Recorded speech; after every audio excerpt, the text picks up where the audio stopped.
economia e da parte referente à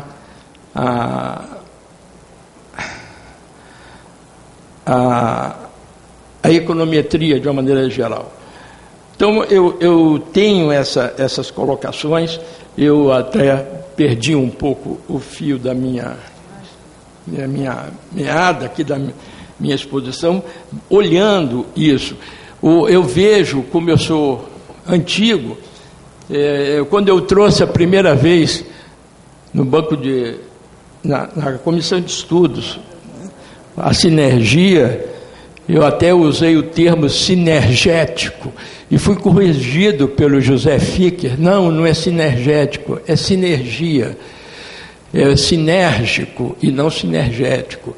E ele era o professor de português. Então eu faço essas considerações, que eu me atenho a ele, porque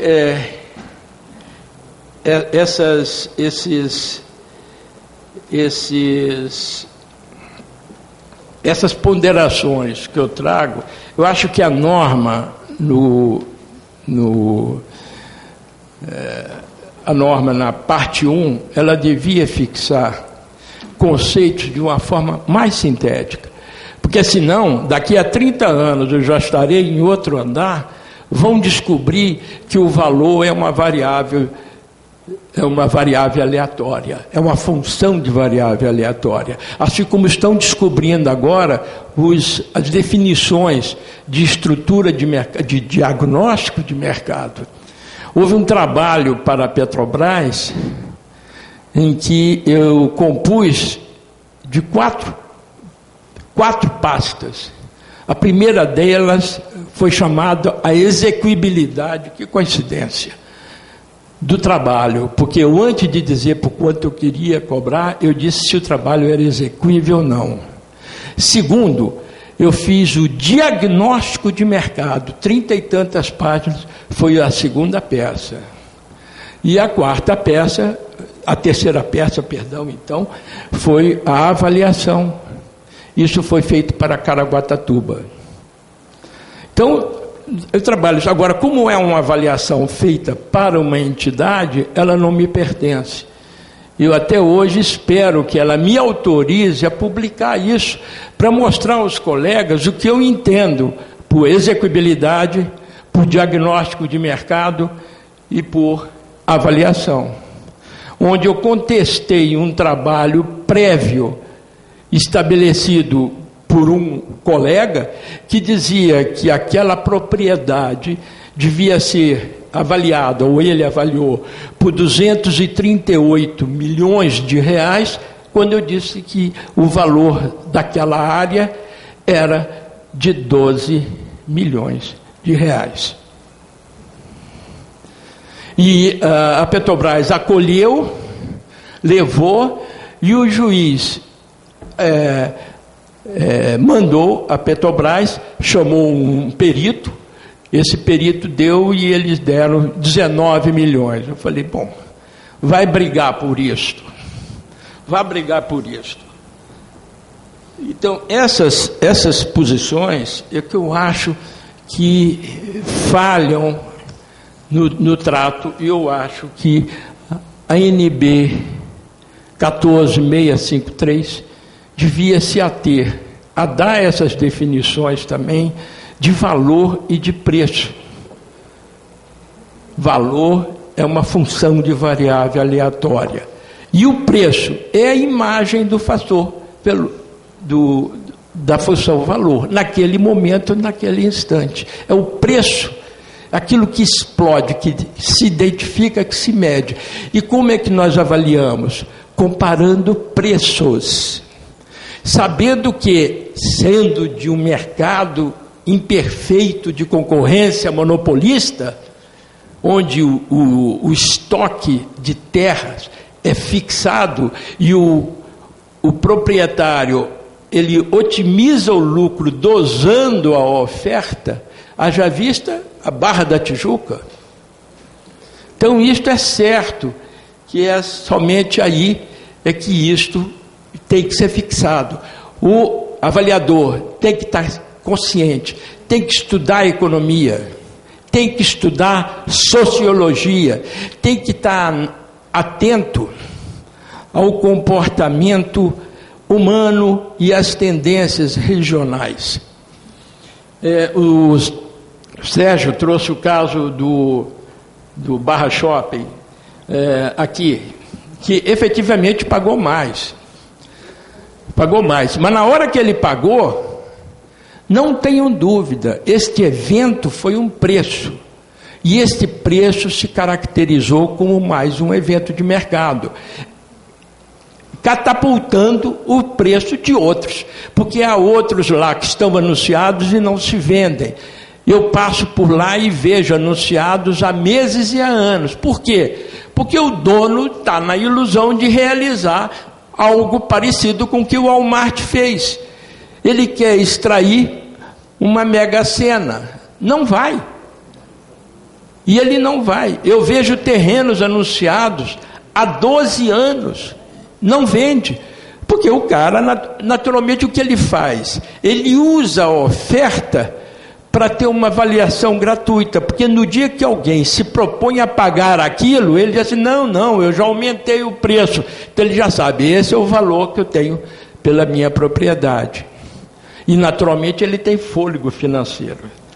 Eu quero também citar uma coisa, existe 2 livros esplêndidos de pesquisa de mercado.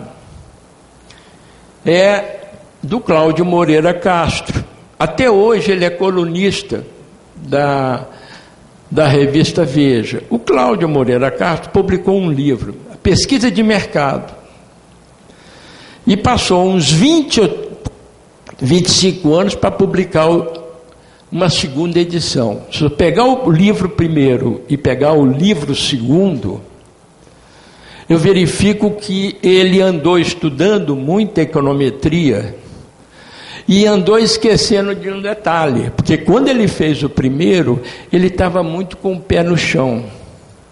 E ele dizia certas coisas valiosíssimas, que quando você faz uma pesquisa de mercado, levanta dados no mercado, e ele não fala, ele fala de pesquisa científica, de metodologia científica, ele diz o seguinte, que ali, esses parâmetros do mercado, são muito menos rigorosos para saber média, desvio padrão, essas coisas todas, são muito menos rigorosos quando essa pesquisa é uma pesquisa realmente em cima de um corpo tendencioso, que é o mercado imperfeito de concorrência monopolista, que é o mercado imobiliário. Então ninguém se iluda, alguém tem que estudar muita sociologia, tem que estudar comportamentos sociais, tem que estudar economia urbana, não é ficar somente nas fórmulas de formas e ferragens e etc. Porque há todos esses efeitos em cima e o profissional tem que ter esse feeling em torno disso. Aí vão me dizer, e o corretor onde fica? Eu não conseguiria avaliar sem ter um corretor à minha mão, ou corretores a quem eu consulte. Se eu quiser saber quanto é que vale a minha propriedade, e eu não tenho que dar satisfação a ninguém, eu vou chamar um corretor. Quanto é que você está fazendo? Eu estou fazendo por tanto, por quanto. Em 3, 4 horas, eu tenho a informação do meu imóvel. Agora, se eu for fazer uma avaliação para uma caixa, que eu tenho que fazer 5 dias ou 6 dias, eu tenho que ter uma outra postura, eu não posso fazer daquela maneira, e tenho que dar uma roupagem. Mas se eu fosse fazer para uma Petrobras, para avaliar um imóvel de 1 milhão de metros quadrados, numa gleba dentro de outra, numa propriedade que ocupa 12% da área urbanizável de um município, que era Caraguatatuba, eu pergunto, eu poderia fazer em 5 dias? Não, eu fiz em 90 dias, porque eu tive que mergulhar e cobrei o correspondente a isto. O que eu não posso é fazer uma avaliação de poucos reais em 4, 5 dias e ficar sujeito por 1 ano ad eterno a que um TCU da vida lá adiante venha me cobrar pelos documentos comprobatórios de uma tecnologia que aquela avaliação não comportava. Então era essa a mensagem que eu queria dar, e se Deus quiser, amanhã nós estamos indo para São Paulo para participar da reunião. Obrigada, professor. Passamos agora para Mauro Gomes.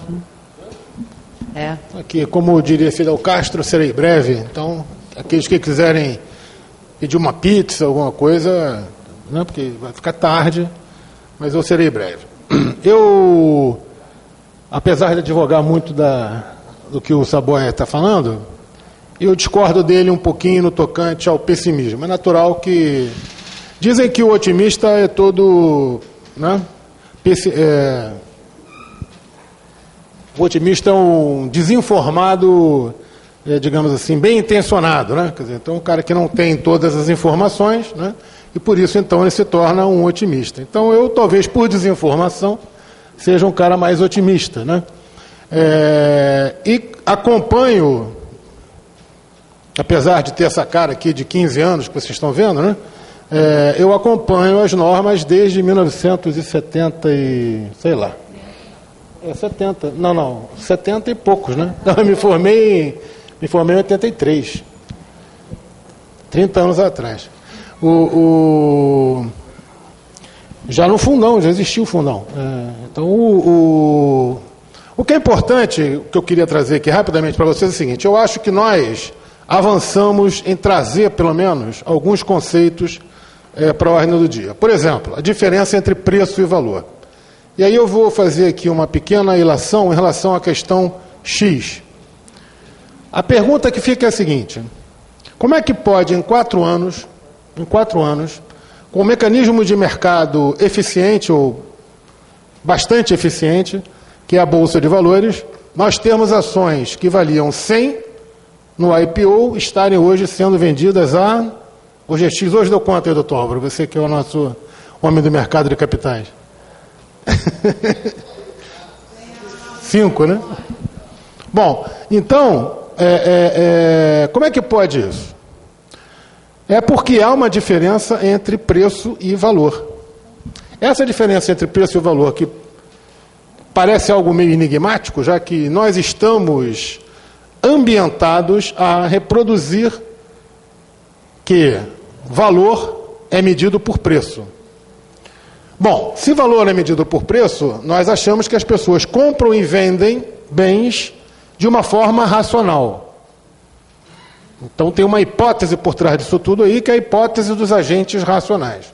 E será que isso é verdade? Eu queria lembrar aos senhores que no IPO da OGX teve prêmio.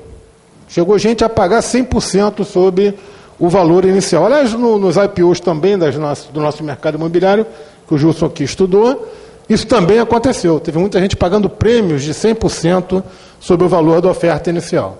E a pergunta que fica é o seguinte: ou a empresa que está abrindo capital foi muito mal precificada ou muito mal avaliada, ou o mercado está vendo coisas que ninguém está vendo. Como? Não, tem gestão também. Mas a gestão já está mais ou menos no preço, como o pessoal gosta de falar, né? Então, já está, digamos assim, precificada, né? Então, eu te digo o seguinte: há fatores de ordem absolutamente exógenas ao mercado que os agentes não conhecem. Não conhecem. Por exemplo, a partir do ano de 2003, para poder combater uma recessão, o Fed, o Banco Central Americano, resolveu imprimir dólar e inundou o mundo de dólares. Como consequência disso, ele só na China, tirou da miséria 300 milhões de criaturas. Talvez tenha sido a maior revolução social do mundo moderno, não chamo mundo contemporâneo, não, mas do mundo moderno, foi o que o Banco Central Americano fez. E esse senhor, o Alan Greenspan, ainda tem a ainda tem a, digamos, ousadia de, numa palestra aqui em São Paulo, aqui no Brasil, dizendo que não entendia qual era a relação entre a emissão ou a manutenção de taxas de juros negativas nos Estados Unidos por consecutivos 10 anos, o que fez com que todos os preços de commodities no mundo inteiro disparassem. Bom, e isso tem a ver com a gente? Olha, isso tem a ver com a gente, que explica muito do que aconteceu aqui no Brasil. Porque esse fenômeno da riqueza e da entrada de milhões de seres humanos no mercado capitalista não se deu apenas por Bolsa Família ou ingerência política de um determinado grupo que estava gerindo o Brasil. Com isso eu não quero dizer que as políticas sociais do governo Lula não tenham tido influência. Tiveram. Mas o determinante, né, o grande revolucionário, foi o camarada Alan Greenspan, que resolveu, para entorpecer a classe média americana, trabalhar com taxa de juros negativas durante 10 anos. Bom, taxa de juros negativas significa o quê? Que o senhor que está aí com $100 na carteira, o que o senhor vai fazer com esses $100? Você vai gastar rapidamente. Vai gastar rapidamente. O nome disso poderia se chamar, aqui no Brasil se chama de política anticíclica, né? Os nossos economistas da Unicamp, né, que o professor Roberto Campos dizia que ou o Brasil acaba com os economistas da Unicamp, ou os economistas da Unicamp acabam com o Brasil, né? E, de uma certa forma, não estava de todo errado, porque eles agora estão todos no Ministério da Fazenda, né? Então, é melhor, digamos assim, tratar isso como se fosse uma piada do ministro. Mas, o que nós temos, então? A norma tem a ver com isso tudo. Tem a ver que preço não é valor, os agentes não agem de forma racional, mas a norma incorpora algo que eu acho que é muito interessante, que quando fala em valor especial, ela está admitindo um fenômeno chamado excedente do consumidor. O que é o excedente do consumidor? O senhor paga quanto uma Coca-Cola quando o senhor vai ao supermercado? Você é dos $100, por favor, você paga quanto uma Coca-Cola? Depende do lugar. Primeiro, depende do lugar. É economista, né? Porque economista é aquele cara que fala em oferta, demanda e depende, né? Então, assim.